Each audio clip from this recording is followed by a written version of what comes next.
How are source panel and timeline panel related? In this video, I'm going to tell you how you can import the footages by using the source panel and importing them into the timeline panel. Well, you can see that easily you can use these buttons or even simpler buttons to import the photos directly into the timeline. But there are also some times that you want to exactly import that same size which you have chosen into the timeline panel.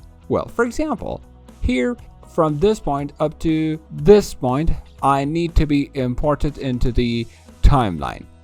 The simple mode is that I can drag this and drop it wherever I want.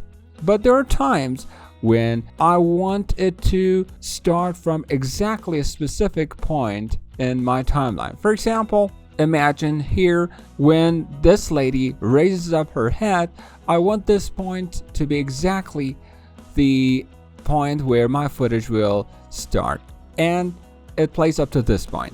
Well, to do this, there are different ways you can use.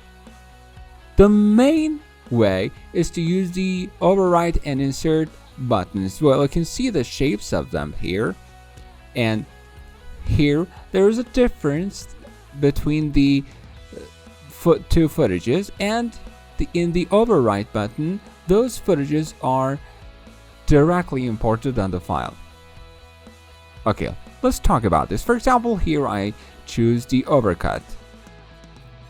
You can see that a window opens here, which is telling me the source is longer than the destination.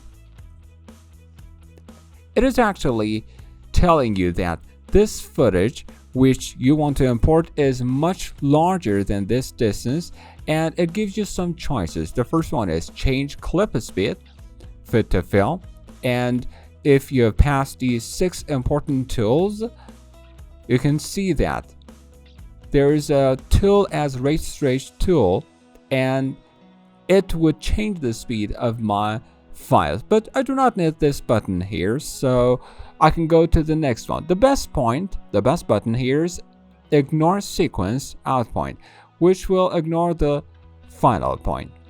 Okay, I click on it, and you can see that the marker here is ignored, and my footage is directly imported into this area which I had chosen and has cut the previous footage. Well, I press Ctrl Z and try this again using this other button, insert. When I click on it, you can see the same window here. When I click on OK, because as you can see here, nothing is deleted from my previous footage, and that footage is imported into here directly without any changes. Well, I can also set this on V2 and click on this button again, and you can see that my footage goes into the second line. Well, I press Ctrl Z. Also, suppose that here I want my file to be imported into this footage, but exactly in the same size which I need. When I click on this, you can see that there are some buttons here like ignore source. I click on ignore source point, and when I click on it, you can see that the size of my footage becomes shorter and exactly the size which I had chosen. Well, there are many effects which you can add on your files. You can watch our previous video in order to learn them for local designs, for example, and it is not just for logos, and you can also use them for these footages too. But the other point here is that related to this overwrite button and also the insert button,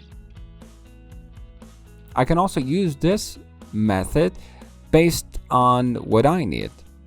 For example, here I did exactly like this. I might need the look of this lady too. Here I just need to press Ctrl Z and use the insert button so that part of my footage won't be deleted and it would only be open for me, and I can import my footage from my source panel. Pay attention that source is related to the source and sequence is related to the timeline panel.